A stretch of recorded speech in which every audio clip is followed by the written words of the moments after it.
Hello, everybody. Welcome. My name is Marcel Langone. I'm project manager at Solarplaza.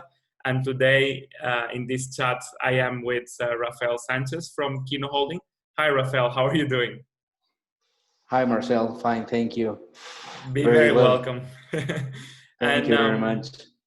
Perfect. Today, I am with you, Rafael, to record a brief snapshot into the best practices of structuring asset management and O&M strategies as part of our Solar Pulse LATAM virtual conference that it's coming up already the 8th and 9th of September. And this video is in preparation to our session 5, in which we will be discussing how to build a resilient industry, how to indeed take into account the life cycle asset management for the long run. And Rafael will be taking part in that discussion live on the 9th of September. So if you're hearing us right now, I really encourage you to leave us your comments and your questions in advance, so you can also have an active voice in building the session with us. And without further ado, Rafael, my first question is, if you can briefly explain here the audience your personal career path into the solar asset management industry. Thank you very much, Marcel. Yeah, well, so in my personal experience, starting in 2015 in El Salvador, with 3 different projects of 1.2 megawatts that was part of the first auction in El Salvador.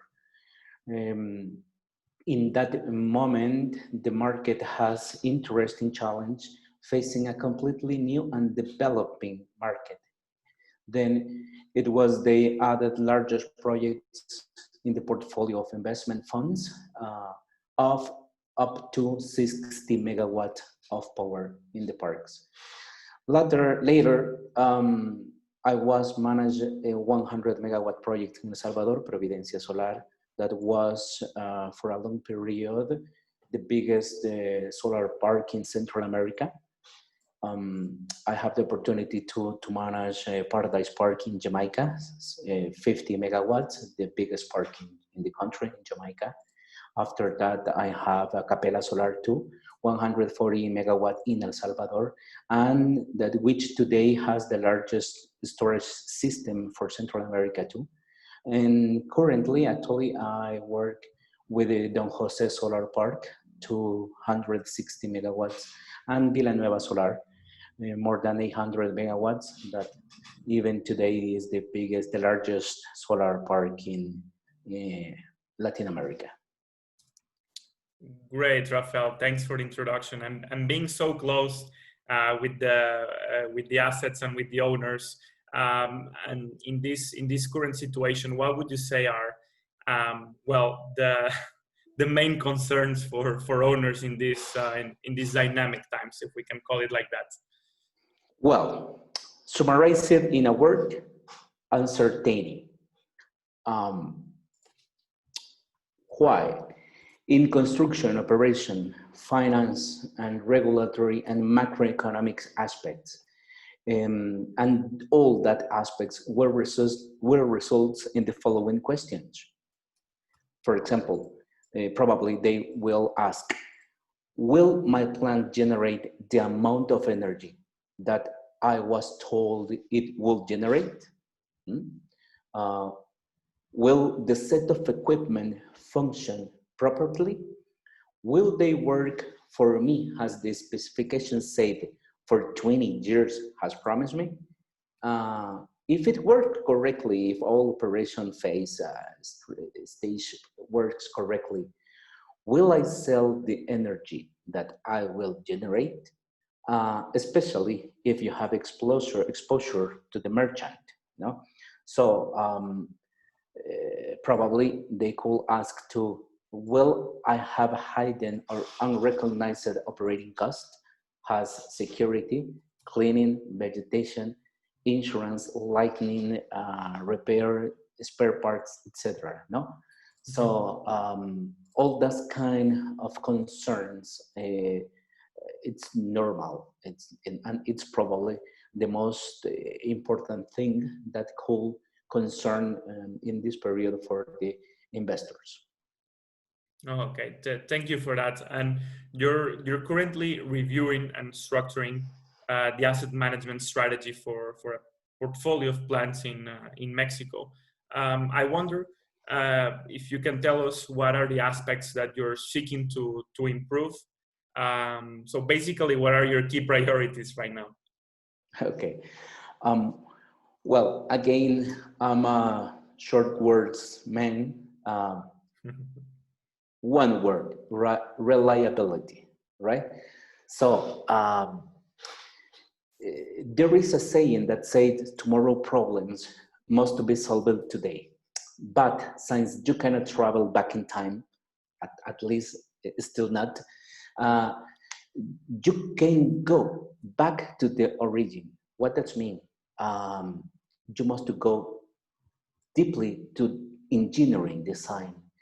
All the engineering can be summed up in just one number: plant factor, performance ratio, availability, all these kind of KPIs that we already know probably.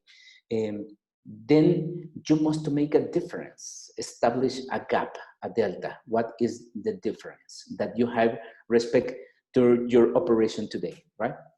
So in this position, you must to have this difference that is your energy losses, right? And you must to focus on it. In this point, you have your losses management. And there are only three ways to lose your energy. Remember that the energy is not create, no, it's just transforming.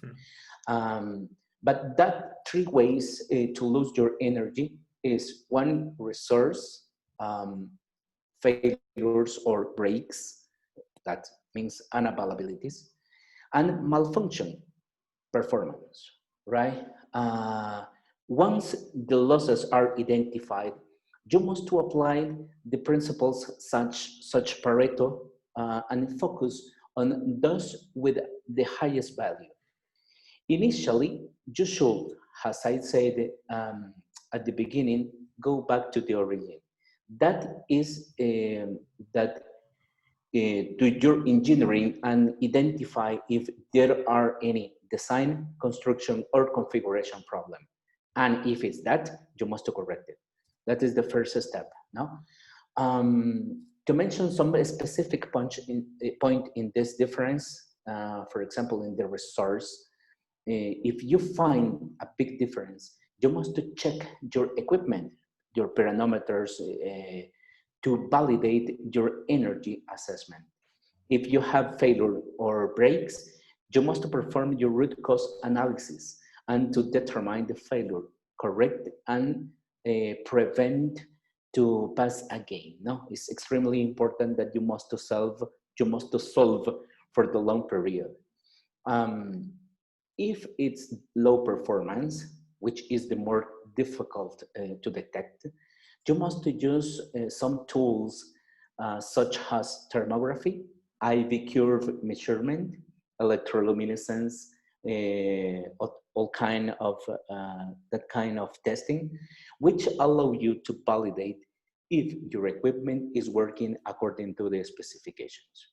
If your problem is not in that phase, you go to the operation and remember that the operation is a process box with variables entering in one side of the box and the results leaving the other. If the variables are wrong, you will not have the expected results.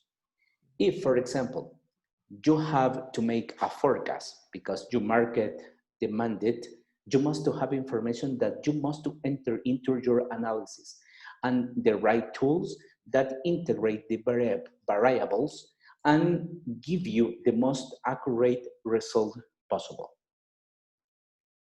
Okay, thanks for the detailed description and, and technical as well. So one very last question, and this one, indeed, if you can resume it in a few words, of course, being the asset manager, you're in touch with very different stakeholders with very different also responsibilities and scope in the management of a plant. So how can you make sure that you have a great line of communication, you can resolve gray areas, but also have the same alignment in what's the best interest, which of course is the optimal performance. So how do you juggle all of this? Okay. Well, so in my experience, normally the gray areas are on the boundaries between the process or phases of the project. For example, development phase, EPC phase or design and construction, and the operation.